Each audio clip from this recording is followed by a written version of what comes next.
Bienvenue dans ce live. Vous nous suivez depuis l'Europe, depuis l'Afrique, depuis l'Amérique, depuis l'Asie.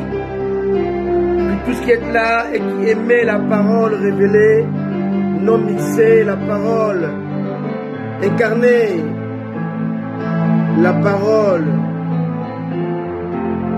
pure. Bienvenue à vous. En ce dimanche 2 avril 2023, nous sommes ensemble pour maximum 1 heure pour écouter la voix de Dieu au travers de ce message, le mystère des noms numéro 5. Nous continuons dans les noms prophétiques avec Joseph, numéro 2. Et je crois de tout mon cœur que Dieu nous fera du bien. Là où tu es, avance, approche-toi de Dieu.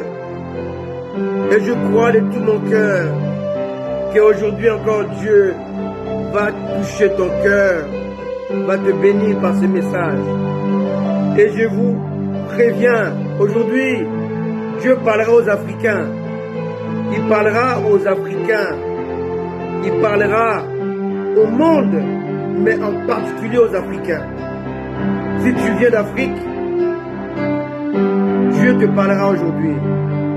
Il va réveiller, il va formater ta conscience pour te dire d'où tu viens et quelle est ta responsabilité dans le plan du salut. Je te préviens aujourd'hui, tu peux connecter ces lives à des amis qui sont découragés, qui sont fatigués, car ce live sera très très particulier. Je parlerai aujourd'hui de Joseph, fils de David. Joseph, fils de Judas. Connectez-vous au Seigneur, mais aussi dans ce live. Et je vous conjure d'être vraiment connecté au Seigneur. Parce qu'aujourd'hui c'est particulier. Merci Seigneur pour ta grâce. Oh combien infinie. Ta grâce combien glorieuse. Combien efficace. Car nous sommes sauvés par la foi. Par la grâce au moyen de la foi. C'est la grâce de l'homme est perdu. C'est pas la grâce que Dieu est venu chercher l'homme. La loi, c'est faire des efforts pour atteindre Dieu. Mais la grâce, c'est Dieu qui fait l'effort pour nous atteindre. La loi, c'est la démarche de l'homme vers Dieu. Mais la grâce, c'est la démarche de Dieu vers l'homme. C'est la grâce. Dieu vient vers toi. Dieu te cherche. Dieu met les moyens pour t'atteindre, pour te sauver. Et en fin de compte, Dieu va prendre un corps humain. Il va s'incarner en Jésus. On va l'appeler le dernier Adam. La grâce est plus puissante que la loi. La grâce a écrasé la loi. Car la loi, même si elle était parfaite, certes, mais ne peut pas rendre l'homme parfait. La loi, même si elle était digne, mais ne pouvait pas amener l'homme à ressembler à Dieu. La ressemblance a été déclenchée par la grâce. Et ce matin, cet après-midi pour d'autres, la grâce de Dieu vient jusqu'à toi. Pour te dire, tu n'as aucun effort à faire. Tout ce dont tu as besoin, c'est de déclencher, d'actionner ta foi. Car la grâce marche de pair avec la foi.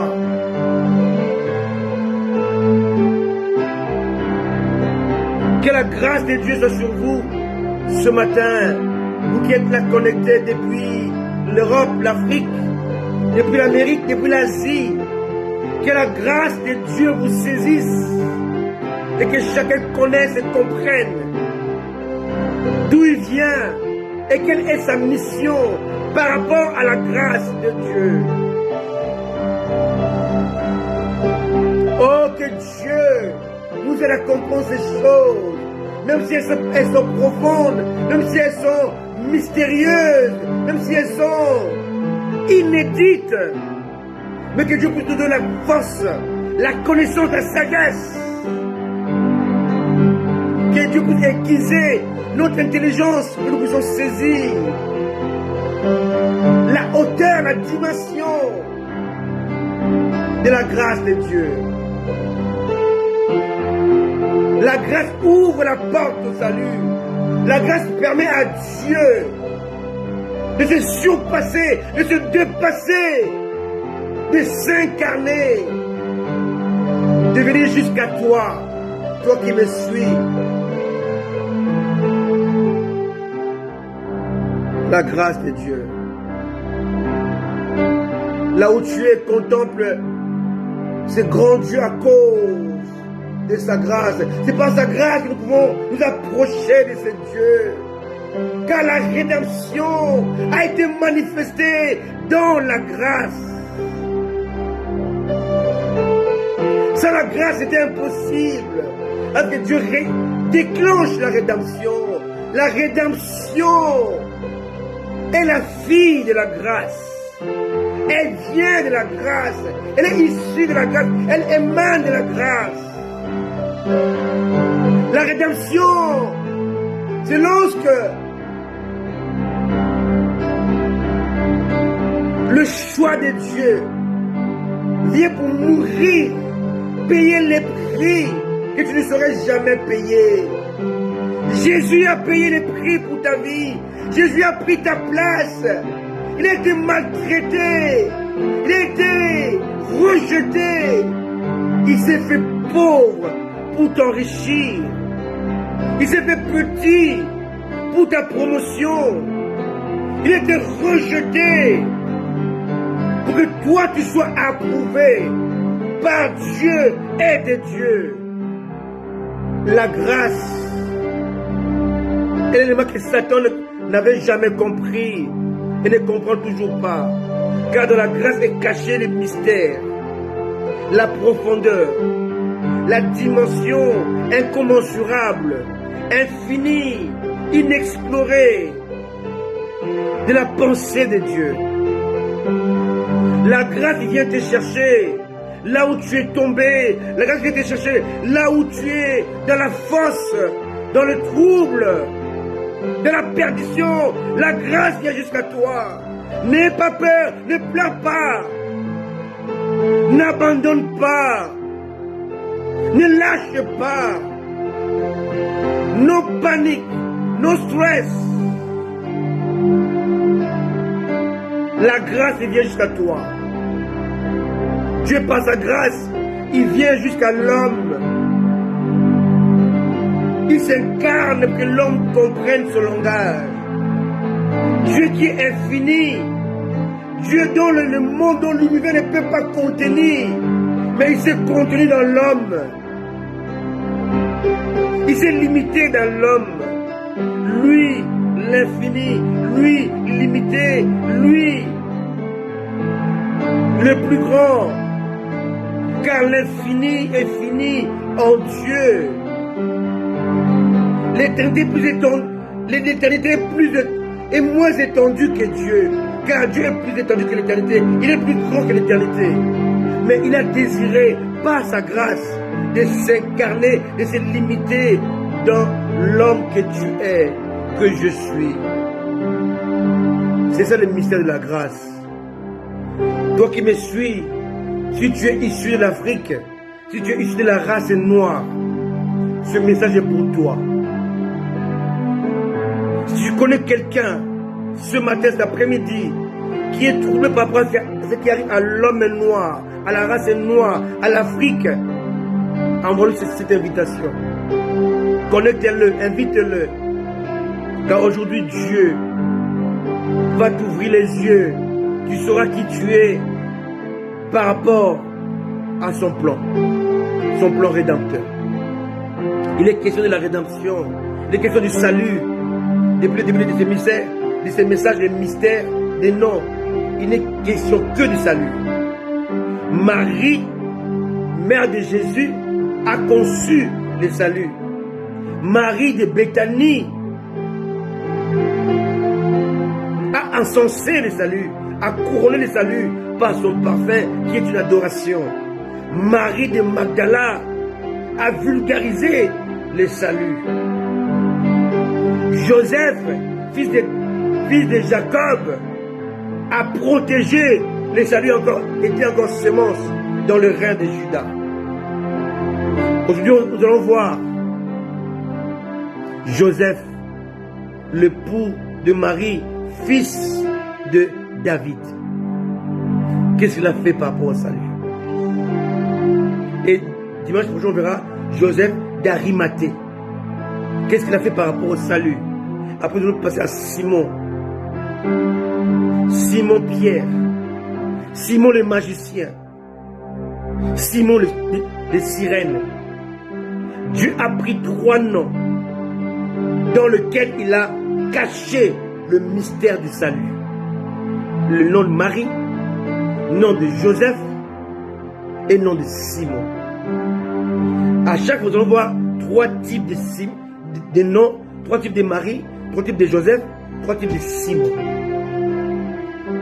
Marie a conçu le salut, mais Joseph a protégé le salut, a sauvegardé le salut. Là où tu es, c'est un grand message. Un message très profond, inspiré, pour t'amener à comprendre et à saisir le plan de Dieu. Soyez bénis, soyez conséquents avec ce Dieu. Là où vous êtes, que Dieu vous bénisse. Je vous salue à la fin de ce message, pour ne pas perdre du temps. Mais là où vous êtes, accrochez-vous à Dieu. Que Dieu puisse ouvrir votre intelligence, votre cœur, pour que vous puissiez saisir quelle est la profondeur, la dimension de ces messages. Amen. Gloire soit rendue à notre Dieu et notre Seigneur. Nous parlions dimanche dernier de Joseph, fils de Jacob. Comment il avait eu un songe. Et dans le songe était caché le salut. Pourquoi? Parce que dans le songe, il devait voir les 11 étoiles qui devaient se prosterner devant lui, la grande étoile. Il y avait aussi le soleil et la lune, donc son père et sa mère qui se prosternaient devant la grande étoile. Amen. Le mot étoile ne vous dit peut-être pas grand-chose, mais aujourd'hui, les satanistes utilisent cela à des fins pour essayer de nous tromper. Ils parlent de on vole l'étoile, comment protéger son étoile, comment garder son étoile, comment connaître son étoile. Et quand je suis né, il y avait une étoile qui devait montrer là où il se trouvait. Mais en anglais, le mot étoile est significatif. On dit étoile, star. On dit celle-là est une star. Star, c'est en anglais, veut dire étoile. Alléluia. C'est très important. Parfois aussi, Dieu appelle les anges les étoiles. Jésus lui-même est conçu comme l'étoile brillante du matin. Lucifer est conçu comme l'étoile brillante. Donc on va voir que l'étoile peut symboliser une entité, un individu, une image de quelqu'un qui porte la gloire de Dieu. Et Joseph a vu 11 étoiles qui devaient se prosterner devant lui, la grande étoile. Référez-vous à ces messages, que je ne puisse pas m'attarder dessus. Alléluia. Aujourd'hui, on va voir Joseph, descendant de David. Joseph, l'époux de Marie. D'où venait-il et que faisait-il et quel était son rôle dans la rédemption? Je disais tout à l'heure que Marie avait conçu le Rédempteur, mais c'était à Joseph de le protéger. Marie a joué le rôle d'enfanter, mais Joseph a joué le rôle de protéger. Amen. Très important. Pour ce faire, on va aller dans Matthieu 1, verset 20. Joseph, l'époux de Marie. Matthieu 1, verset 20.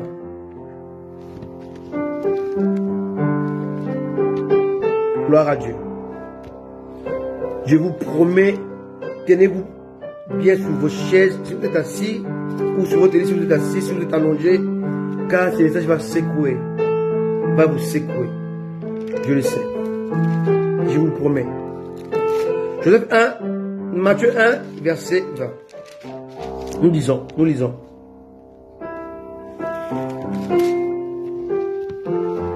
Oh, merci Jésus.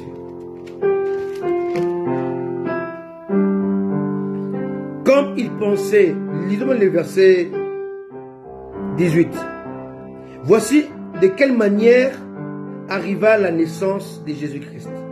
Marie, sa mère, ayant été fiancée à Joseph, se trouva enceinte par la vertu du Saint-Esprit, avant qu'ils aient habité ensemble. Donc il n'y a pas eu de rapport sexuel pour la conception de Jésus. Joseph, son époux, qui était un homme de bien et qui ne voulait pas la diffamer, se proposa de rompre secrètement avec elle. Comme il pensait donc à rompre, à divorcer, voici un ange du Seigneur lui apparut en songe. Retenez bien dans vos Bibles, songe. Je vais y revenir dessus. En songe et dit, Joseph, fils de David, ne crains pas de prendre avec toi Marie, ta femme, car l'enfant qu'elle a conçu vient du Saint-Esprit.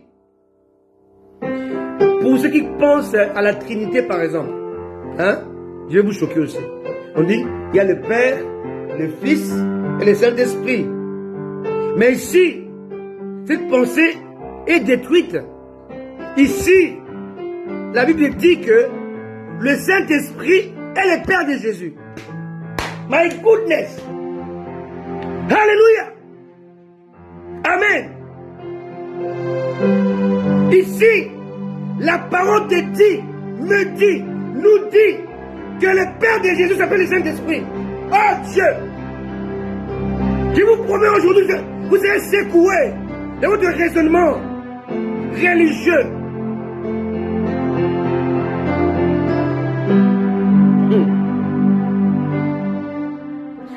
L'enfant qu'elle a conçu vient du Saint-Esprit. En d'autres termes, le Père de Jésus s'appelle le Saint-Esprit. C'est lui qui a conçu Jésus dans le ventre de Marie. C'est sa sémence qui a produit le Messie, le Rédempteur. Ici, là, la Trinité, Dieu le Père, le Fils, le Saint-Esprit, comme une hiérarchie d'hommes. Ici, le Saint-Esprit, c'est le Père de Jésus. Si nous retournons dans Ésaïe, on parle du Messie, du Rédempteur, on dit, on l'appellera Père éternel. Jésus aussi est le Père. Le Père aussi est le Père. Qui est le Père alors? On ne peut pas expliquer l'inexplicable. On ne peut pas sonder l'insondable. On doit croire en Dieu. Voilà pourquoi moi je dis je ne suis pas trinitaire. Je ne suis pas aussi unitaire. Je suis unicitaire. Ici, nous avons vu que Joseph a été rappelé par un songe, au travers d'un songe. Je vais y revenir à la fin de ce message. À quel moment on fait les songes? Et pourquoi aujourd'hui l'Afrique est dans un songe, est endormie. Et c'est quand on s'endort qu'à ce moment les songes viennent. Tu seras secoué comme jamais tu l'as été aujourd'hui.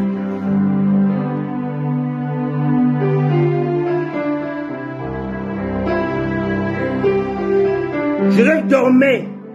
Il dormait. C'est quand il a eu un songe, il dormait. Et l'Afrique actuellement dort. Et Dieu prépare le songe par ce message. Le songe me dit que quand tu dors, et aujourd'hui l'Afrique dort. L'Africain dort. Mais il dort, il veut que tout est fini. Tout est dépassé.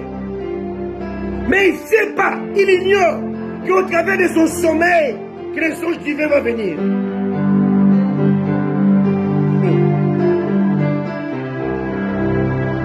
Lisons maintenant Matthieu 2, verset 13.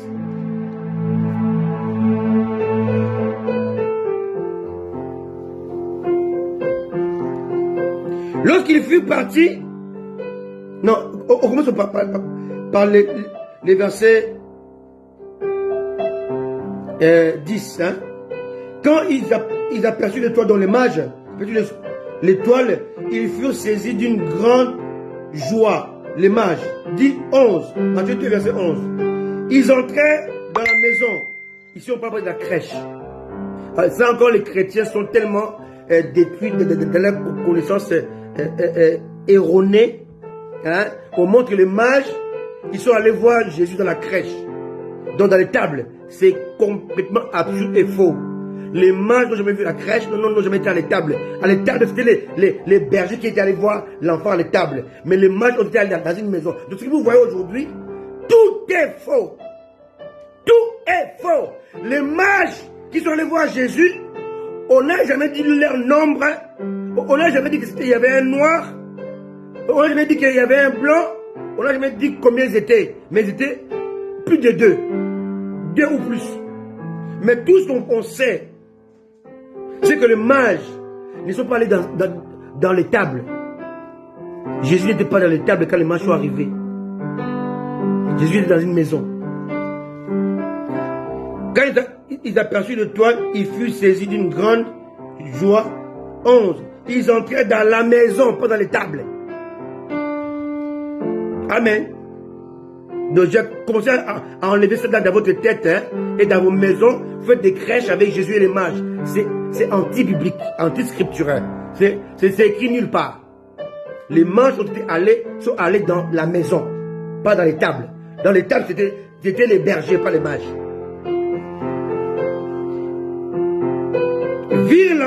Virent les petits enfants dans la maison. Les petits enfants, pardon, oui. Avec Marie, sa mère, se prosternèrent et adorèrent et tout. Et ils ouvrirent ensuite leur trésor et ils offrirent en présent de l'or, de l'encens et de la myrrhe. L'or c'est la divinité, l'encens c'est l'adoration. Alléluia. Et la myrrhe, c'est la résurrection. Donc là, rien que le présent montre qui était l'enfant et quelle était sa mission. L'enfant était Dieu, ils l'ont adoré, ils ont pris l'or comme étant les éléments de la divinité, l'encens, les éléments de la divinité qui doit recevoir l'adoration, d'accord, et la myrrhe, que cet enfant devait mourir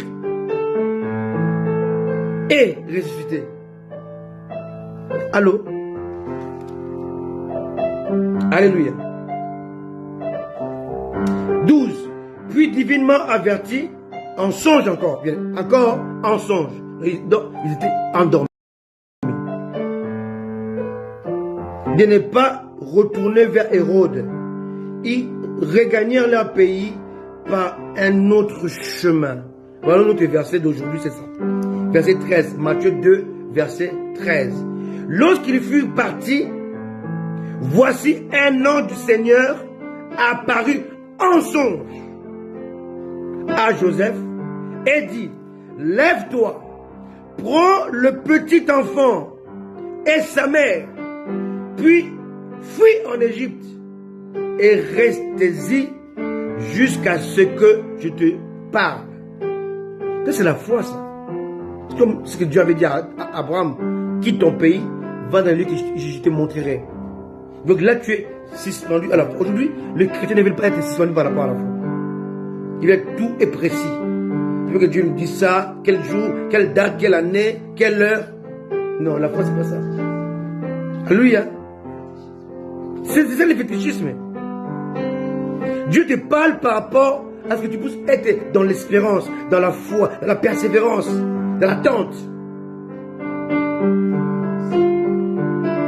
Fuis en Égypte et reste ici jusqu'à ce que je te parle.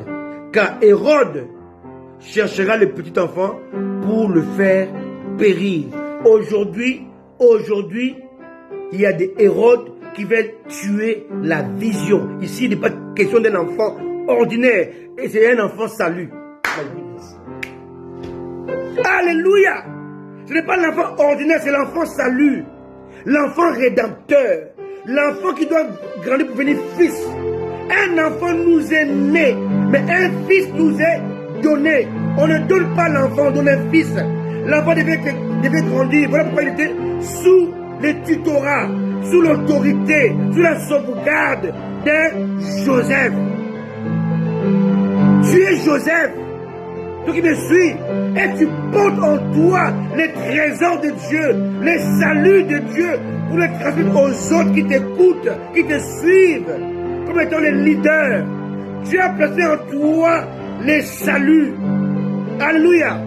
Et tu as la responsabilité de pouvoir le garder, le protéger. Tu es Joseph, tu es l'ajout de Dieu. Car Joseph te dit l'ajout de Dieu, la valeur ajoutée de Dieu, le surplus de Dieu. Alléluia. Tu n'es pas n'importe qui. Tu portes, tu protèges, tu sauvegardes le salut de Dieu que Dieu a placé en toi. Marie a conçu, mais Joseph a protégé. Alléluia. Alléluia. Alléluia. Alléluia.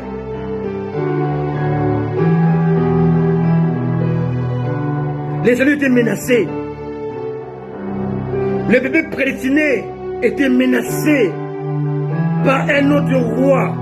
Le roi de ces siècles, Satan, menace le salut que Dieu a placé en toi. Le salut est dans les temps d'enfance. Il faut qu'il devienne fils pour voler de ses propres ailes. Avant cette étape-là, l'ange doit parler à Joseph par le songe. Alléluia. Alléluia. Alléluia. Dieu veut susciter aujourd'hui des Joseph pour sauvegarder le corps du Christ. Le salut, encore fragile et menacé par les héros de notre temps, les tueurs de bébés, les faux prophètes qui viennent vous égarer, vous écarter de la voie du Seigneur, tous ces faux pasteurs. Dieu lui-même dit, attends, je te dirai. Mais aujourd'hui, les faux prophètes viennent te dire ta vie de A à Z. C'est diabolique. Dieu te mettra toujours dans l'attente pour que tu puisses exercer ta foi. Alléluia. Jamais la finalité, jamais. Dieu te montre la finalité, la fin de ta vie, mais jamais la trajectoire. Jamais. Je avais vu le rêve, comme étant Dieu l'avait élevé, mais il n'avait jamais vu les pluies, il n'avait jamais vu la femme de Potiphar, il n'avait jamais vu la prison. Tout ça faisait partie de son rêve, mais c'était la partie cachée, j'ai déjà prêché ici. La partie cachée du rêve divin. Alléluia. Du songe de Dieu. Amen. Que personne ne te montre la trajectoire avec des détails. Si quelqu'un le fait, c'est un fossoyeur, un faux prophète, un faux serviteur. Même à Abraham dit, va, quitte le pays, va là où je te montrerai. Dieu ne te montrera jamais la trajectoire, jamais. Si un homme de Dieu vous parle de votre vie avec des détails, ce n'est pas un homme de Dieu. C'est un satanisme. Je répète, Dieu ne montre jamais la trajectoire, bien aimé. Aujourd'hui, je vais vous parler, pour vous dire que Adam ne pouvait pas éviter la chute. Oh Dieu! J'ai dit, Adam ne pouvait pas éviter la chute. Pourquoi? Parce que la chute faisait partie du salut. Hey, Dieu! Alléluia, voilà pourquoi Satan ne pouvait pas contrecarrer la rédemption. Parce que dans la logique de l'homme, dans la logique de Satan, Dieu doit procéder comme un être humain. Non, Dieu ne peut pas procéder comme un être humain. Avec un A et un Z. Non. Dieu ne peut pas comme 1, 2, 3, 4, 10. Non. Dieu fait les choses à sa manière. Et sa manière dépasse la pensée humaine, la pensée diabolique. Je dis, je le répète, la chute de l'homme était dans le plan du salut. Pourquoi? Parce que Jésus a dit, si un grain meurt, il reste seul. Dieu avait caché le Messie dans Adam. Or la Bible dit, si un grain meurt, il reste seul. Donc Adam devait mourir pour que Jésus naisse. Ah Dieu! My goodness! Les grains doivent mourir pour pourrir. Et lorsque les grains commencent à pourrir, sa sève renaît et se reproduit. Pourquoi je suis mort? Pour que sa résurrection, Joël naisse, Solange naisse, maman Pascal naisse, maman Rite naisse, Léta naisse, Nadine naisse, Christian naisse. C'est de la mort que Dieu a caché la multiplicité de la vie multipliée, la vie comblée, la vie augmentée, la vie couronnée est cachée dans la mort. Si un grain meurt, il reste seul, il doit mourir pour que le Mashiach, le Messie, le Rédempteur ne naisse. Et ça, Satan ne pouvait pas voir ça. L'homme, la première des choses, ne peut pas concevoir ça. Eh Dieu, quel message! Quel message! Je le répète, la chute faisait partie du salut. Adam ne pouvait pas éviter la chute. Il devait passer. Voilà pourquoi le verset qui parle de la rédemption dans la Bible en premier, c'est Genèse chapitre 3, verset 15. Après la chute, Dieu annonce le salut. D'ailleurs, dans 1 Pierre, on dit que l'agneau de Dieu, dont le Rédempteur a été prédestiné, a été prévu, a été placé, a été établi avant la création du monde, avant la création d'Adam, avant la chute d'Adam. Dieu avait placé la solution avant la chute. My goodness! Dieu a placé la vie avant la mort. Et c'est par la mort que la vie naisse, renaisse, est valorisée. La valeur de la vie, c'est lorsqu'elle est issue, elle est enfantée par la mort. My goodness, Jesus! Jesus, comment?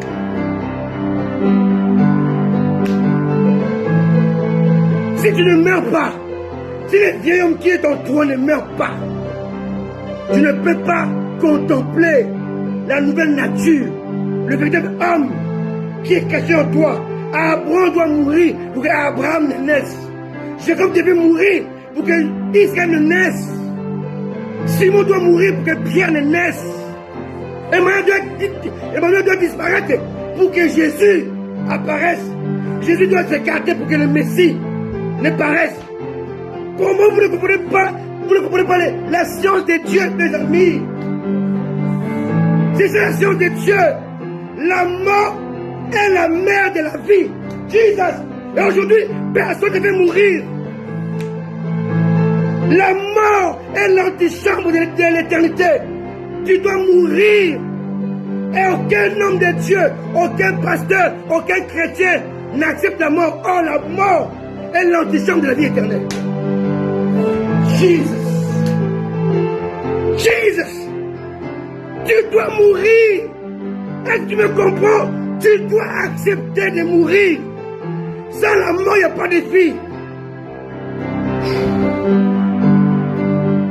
Ce message va vous bouleverser, va vous soulever de votre fauteuil, votre chaise, votre lit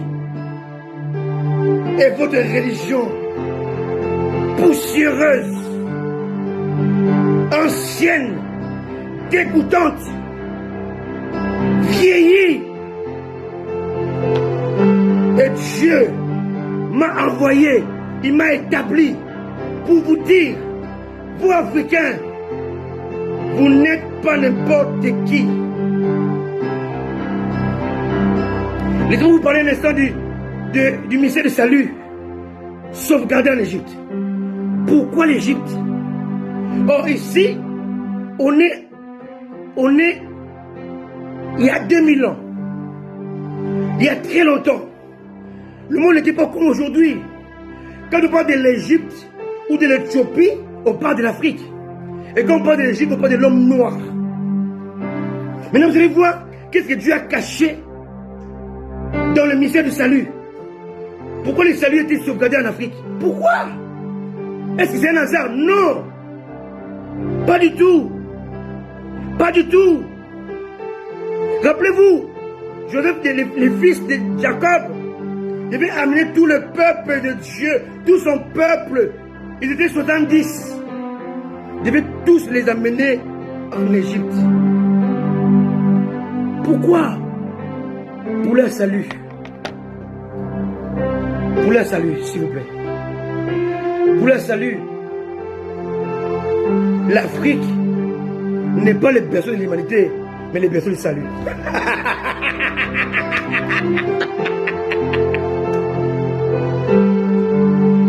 L'Afrique n'est pas le berceau de l'humanité,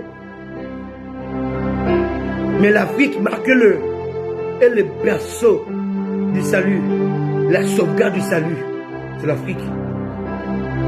Joseph, fils de Jacob, Joseph, fils de David, le deux Joseph était connecté avec l'Égypte. Pourquoi?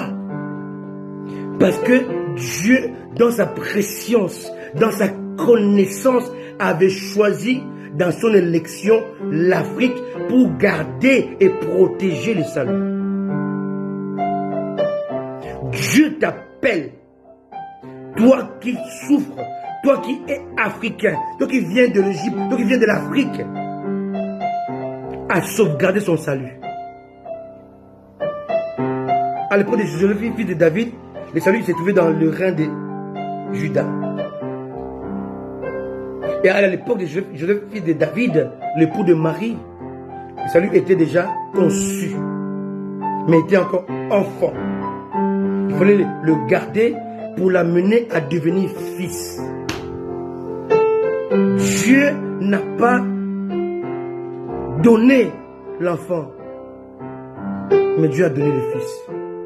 Un enfant est né, mais c'est le fils qui doit donner. Donner, c'est sacrifier. C'est sacrifier. Le Rédempteur n'était pas un enfant, n'était pas Emmanuel, mais le Rédempteur était Jésus, le Fils. En toi, il y a encore des choses qui sont encore dans l'étape d'enfant. Il faut le laisser évoluer et le garder dans le principe de l'Afrique.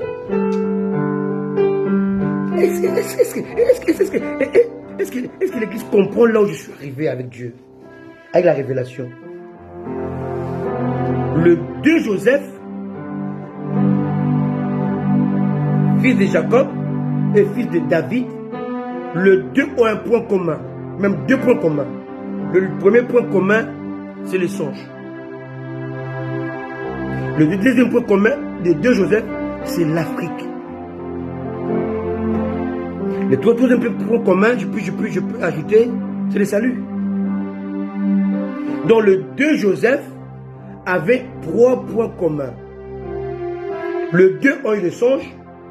Le deux avait pour but de sauvegarder le Messie.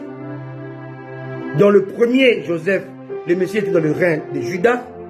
Dans le second, le Messie était le fils de Juda, donc de David. Les deux Joseph avaient ces 3 missions que Dieu avait établies en eux, il n'y a pas de Joseph qui rêve, qui a un songe, sans que le songe soit pour savoir comme environnement Afrique.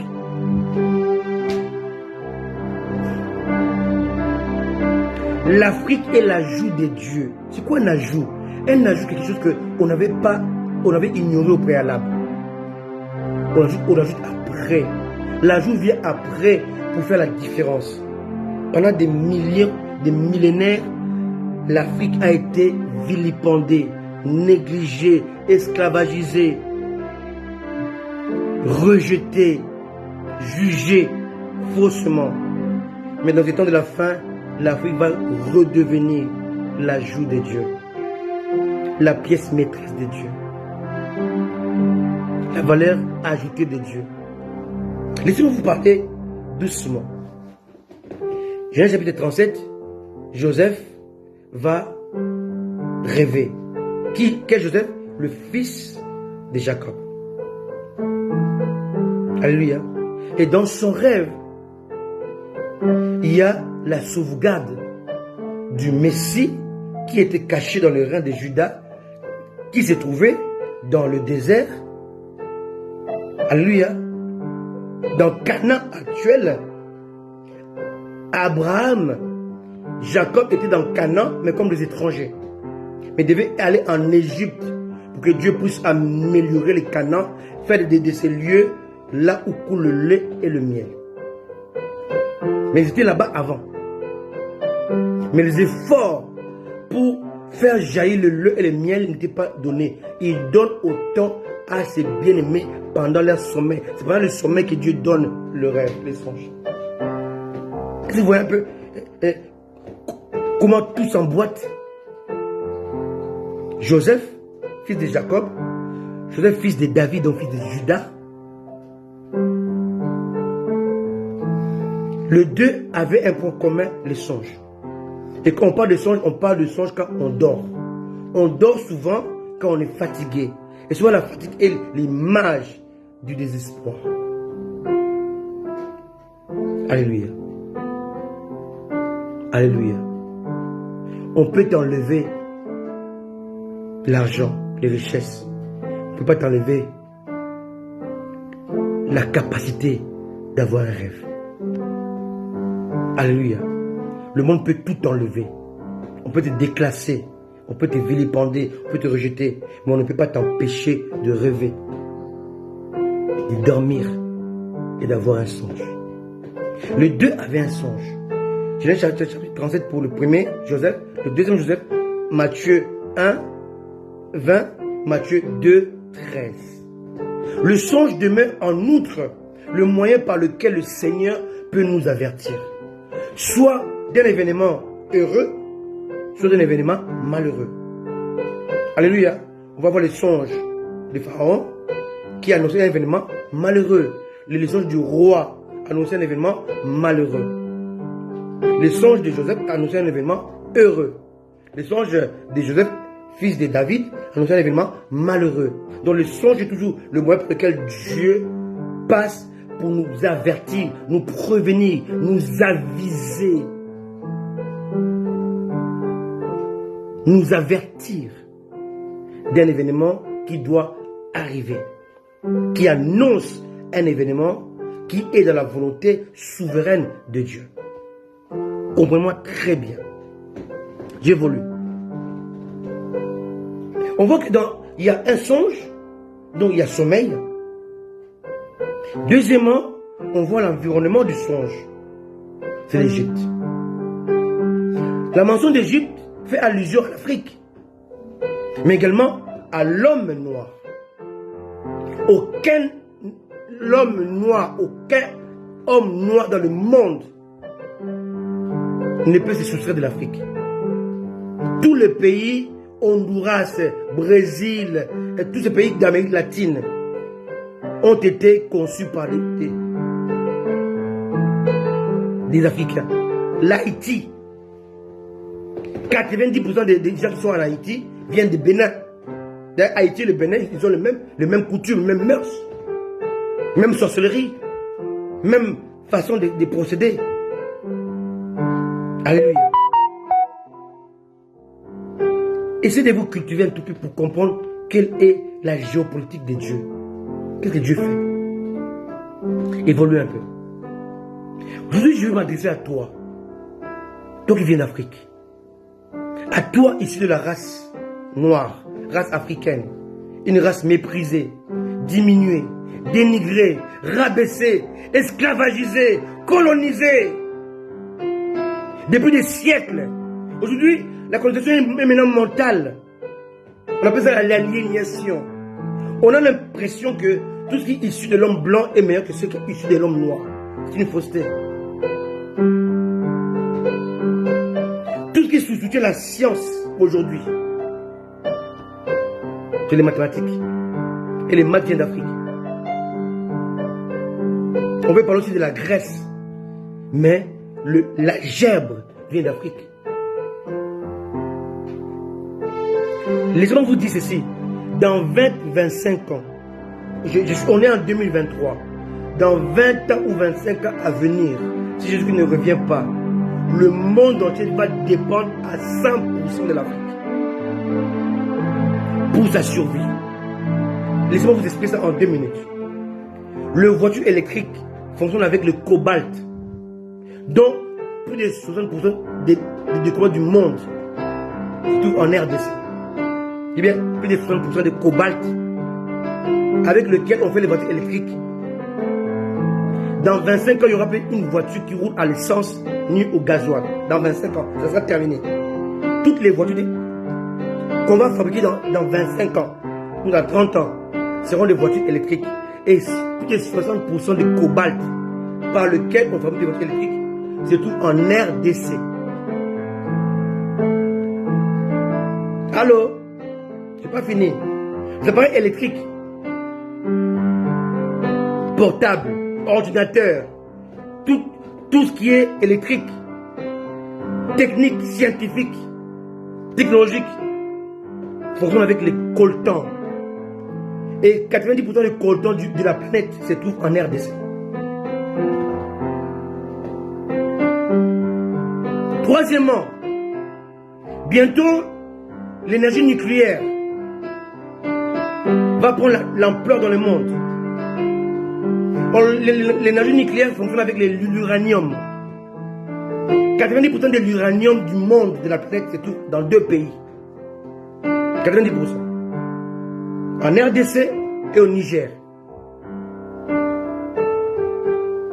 Je vous laisse le temps de faire la synthèse. Ces 3 révélations que vous pouvez vérifier d'ailleurs. Hein. Ce n'est pas une révélation.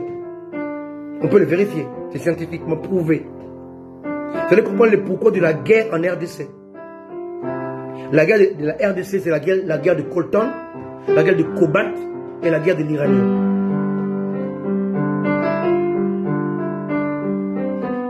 Pourquoi? Parce que le monde a compris, l'Occident a compris que l'Afrique va devenir la mère du monde. L'indispensable.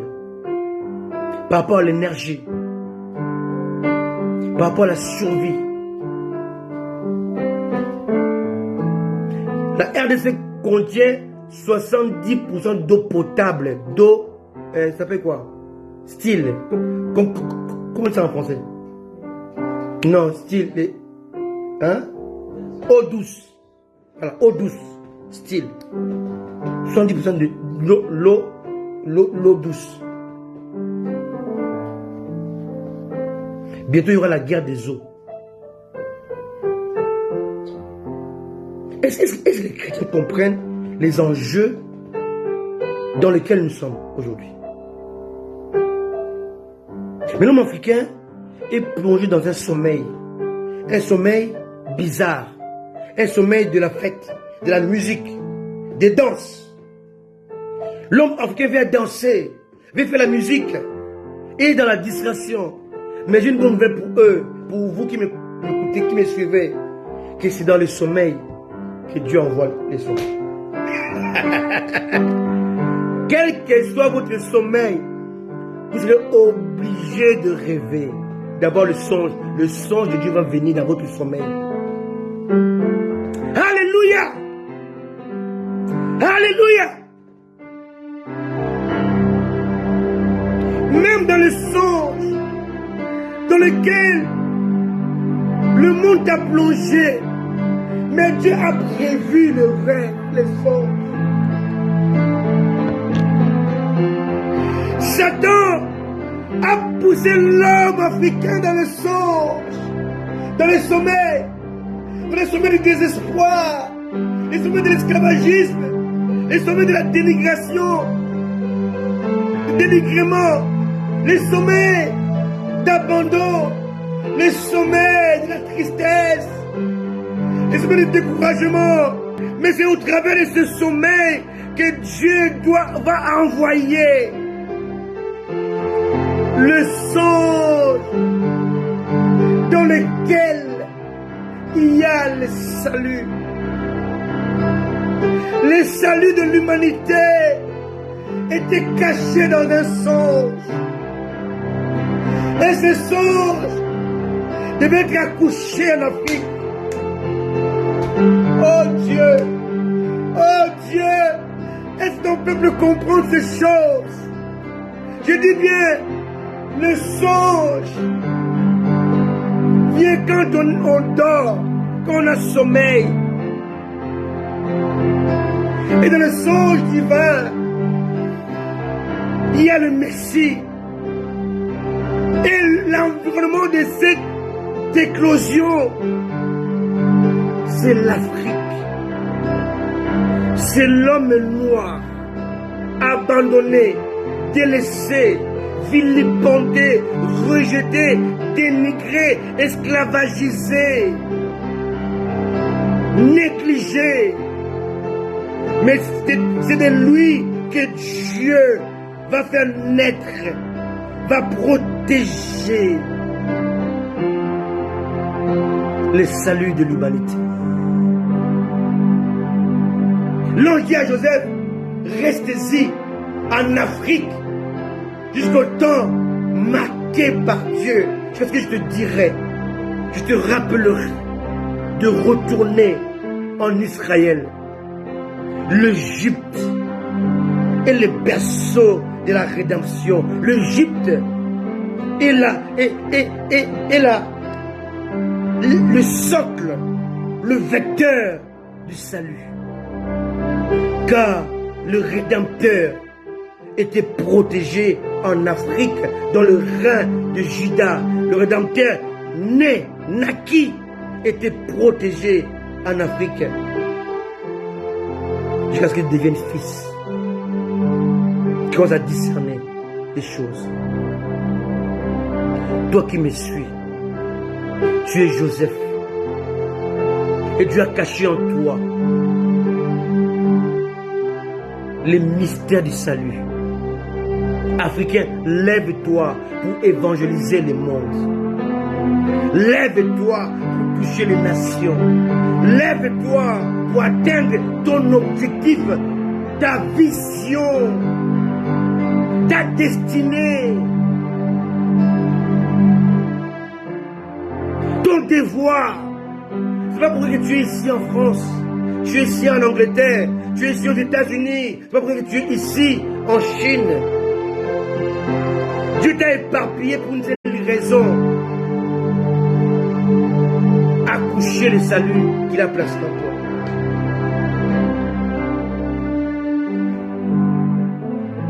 Bien-aimé, Dieu avait éparpillé Israël pour un seul but, d'apporter le message.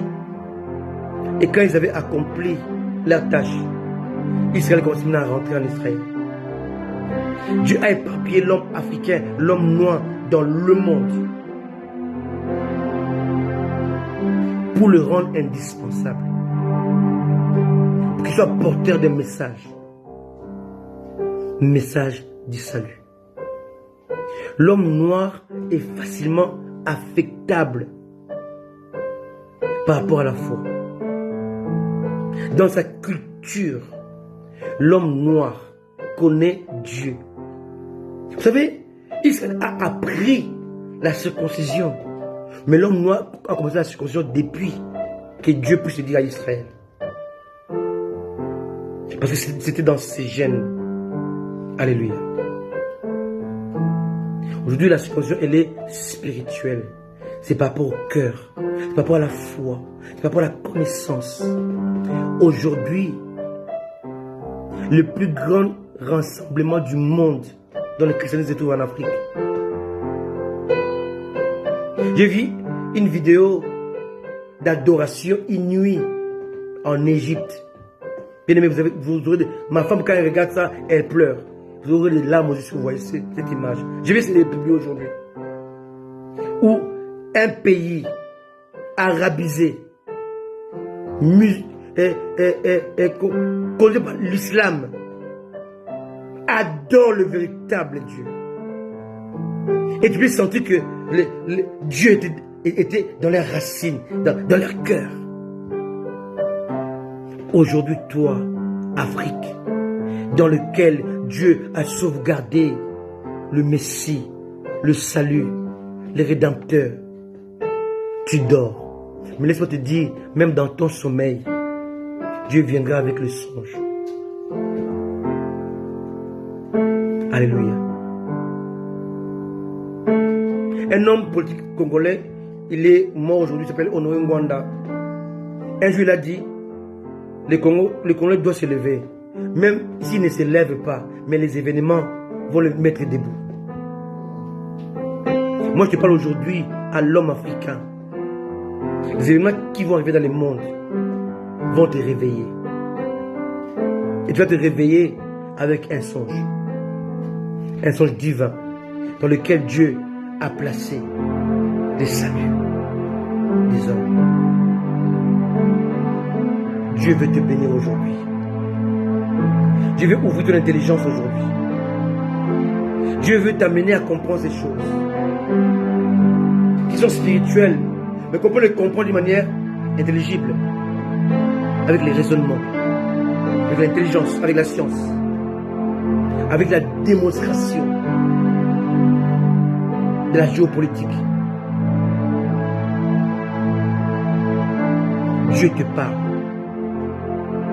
Toi l'homme africain, toi l'homme noir, vilipendé, négligé, esclavagisé, diminué, rabaissé.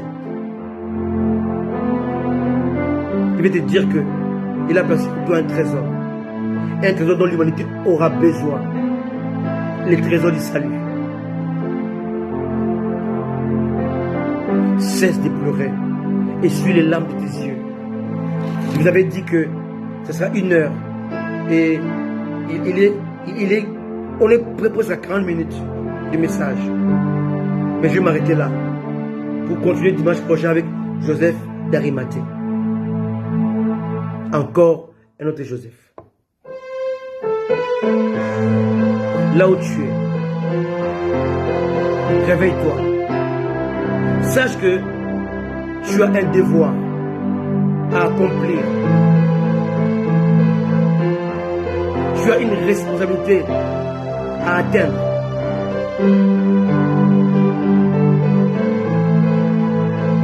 Dieu a dit à Adam, cultive le jardin et protège le jardin. Apprenez à cultiver Dieu et à protéger la grâce de Dieu, le songe que Dieu a placé dans votre esprit. Tu n'es pas en France pour rien. Tu n'es pas aux États-Unis pour rien. Tu n'es pas en Asie pour rien, à Hong Kong. En Asie. Tu n'es pas en Amérique latine pour rien. Tu as un but. Dieu a dit à Joseph de prendre 70 personnes, de les protéger. Le temps que Dieu va prendre pour faire de ces pays qui étaient désertiques un endroit où coule le lait et le miel. Dieu vous a chassé de l'Afrique. Nous a chassé de l'Afrique. Vous faites de l'Afrique là où coule le lait et le miel. Et le temps est arrivé bientôt où les Africains vont tous rentrer en Afrique. L'éclair va sonner. Où Dieu te dira, ton temps en Europe est terminé. Ton temps aux États-Unis est terminé. En Asie est terminé. Retourne en Afrique. Car vous devez devenir le miroir des hommes, le porteur du salut. Dieu vous aime. Dieu nous aime. En disant cela, je ne suis pas en train de dénigrer l'homme blanc. Loin de là. Moi-même, je suis issu de blanc. Mon grand-père était blanc. Je suis né en Afrique.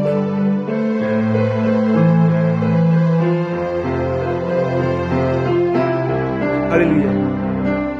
Dieu n'a fait aucune exception de race. Mais Dieu a choisi des choses dans sa souveraineté. Je parle de l'Afrique par rapport à la souveraineté de Dieu. Pas par rapport à la race, mais par rapport au plan de Dieu, à la rédemption, à sa souveraineté. Pas par rapport à la séparation. Je ne peux pas faire un message séparatiste. Non. Je peux faire un message spirituel, divin, mystérieux et puissant. Là où tu es, réveille-toi, car le sommeil est terminé, le songe est fini. Maintenant, il faut que tu puisses aller en Égypte avec l'enfant devenu fils. Les songes compris,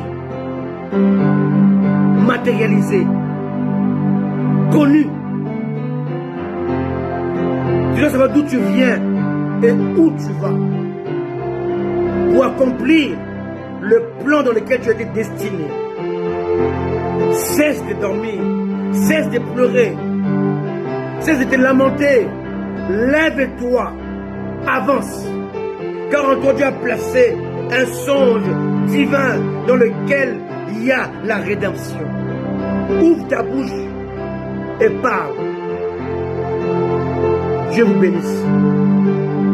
Soyez conséquents avec Dieu. Soyez bénis. Soyez comblés.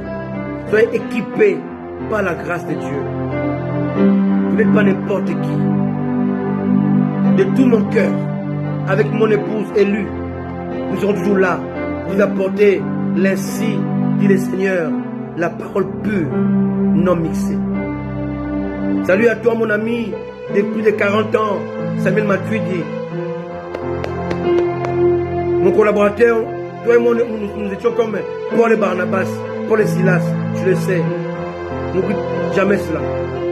Salut à toi, ma très chère amie, Solange, Elia.